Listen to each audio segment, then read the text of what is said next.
Our next performer is an old soul trapped in a young man's body. Please welcome Michael White.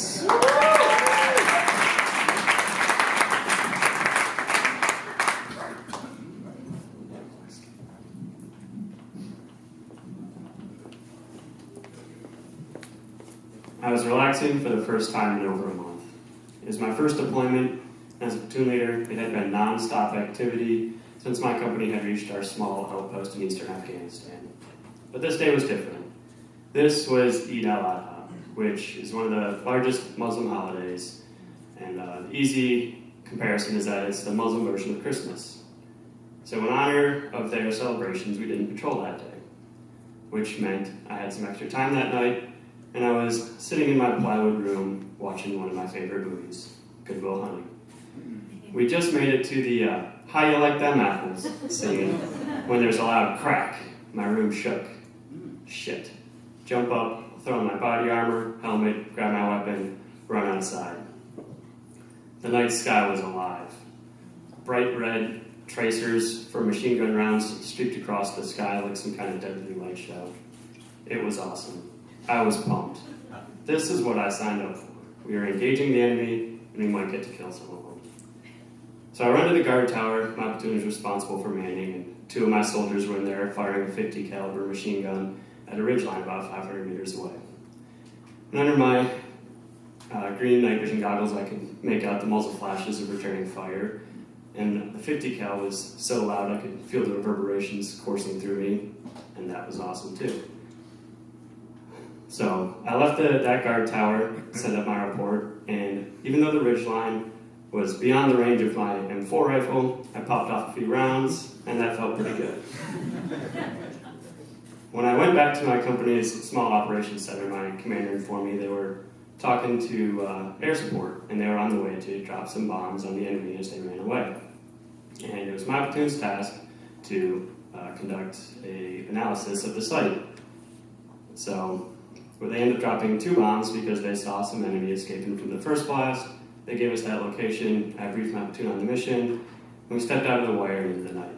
We trekked up and over some hills and small mountains, and then we reached the base of one ridgeline and started seeing some debris, a shoe, a piece of gear, and we reached the top of the ridgeline and see the first body. So I send one of my squads up to a nearby hill to provide security. We turn on all our flashlights and see this 50-foot ridgeline and had in front of us with about 5 bodies spaced out and one poor dead donkey.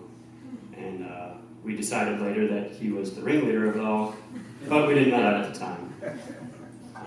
And at one point, I walk up to one of my soldiers, and he's searching one of the bodies, and he looks up at me and he says, "Sir, this guy is tiny." And I look down at him, and the blast had blown away his ragged pants at one point and exposed his fairly malnourished leg that was no larger than my arm. And I look at this guy's face, and he's probably younger than me, and that was about the same for all the bodies on that ridgeline. And I started to think, this is the Taliban, the deadly Haqqani network at that too. We need fighter jets for these guys. But it took about an hour, and we finished searching that first site, and we're moving to the second one, which is about 50 meters away, and then we hear there's a live one, 9 o'clock. Everyone pivots to their left, and through my fuzzy green night vision, I see a body lying there, and the head is slowly raising up and looking at us. Holy shit, this guy is alive. And as platoon leader, it was my decision what to do next. A few days earlier, I turned 24, and now I held this man's life in my hands. So I looked at him, and he was pretty clearly unarmed. Didn't even look like he could sit up all the way. So I tell everyone, hold your fire. Send in my report to the company headquarters. X-ray, this is Choppin 2-6. We have one enemy wounded in action, appears unarmed. There's a pause, and my commander comes over the radio and goes, "Choppin 2-6, this is Choppin 6. Are you sure he's alive?" "Choppin 6, this is 2-6, Roger, he's looking at me." And he comes back, "Choppin 2-6, Choppin 6, are you sure he's unarmed?" I go, "Choppin 6, Roger." And he replies again, "Choppin 2-6, this is Choppin 6, are you sure he's unarmed?" And this is when it hit me. he's given me cover to kill this guy if I want to. And so I paused for a second, and I looked at him, and I think not too long ago, this man was trying to kill me and all my buddies. But more than that, I knew if we didn't kill him, we'd be responsible for treating his wounds and also evacuating him, which could potentially mean we'd have to carry him up and over those mountains we just came by. And that would mean this long, shitty night would get even longer and shittier. But I looked at him again, and he was very clearly unarmed, clearly wounded, wasn't sure if he could sit up, and there was no justification to kill him. So I responded, "Chapin 6, this is 2-6, Roger, he's unarmed." And he responds, "Roger, start treating him, we'll work on getting a helicopter for evac." So I brought a couple soldiers over to start treating him, and once we got closer, I could see this look of absolute terror on his face. And, I realized not too long ago, this guy just survived 2 500-pound bombs that killed everyone around him. And now the evil Americans are coming up with weapons drawn on him, and he's probably expecting to get murdered, at best.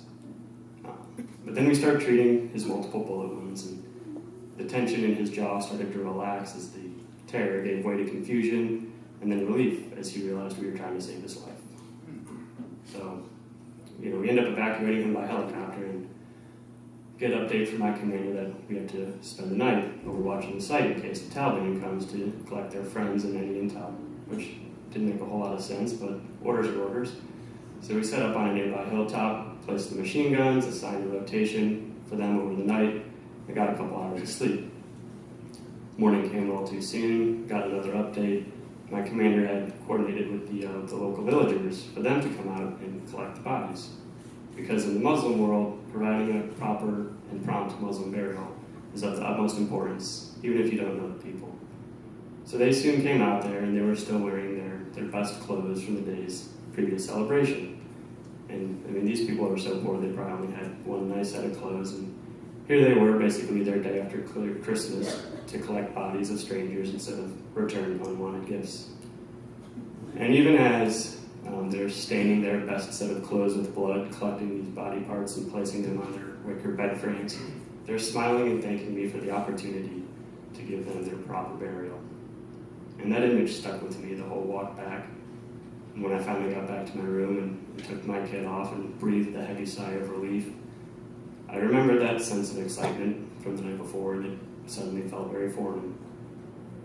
And I didn't fully realize at the time or understand why, but looking back now, I think I was starting to realize I didn't fully understand what I had signed up for, and maybe the men we had killed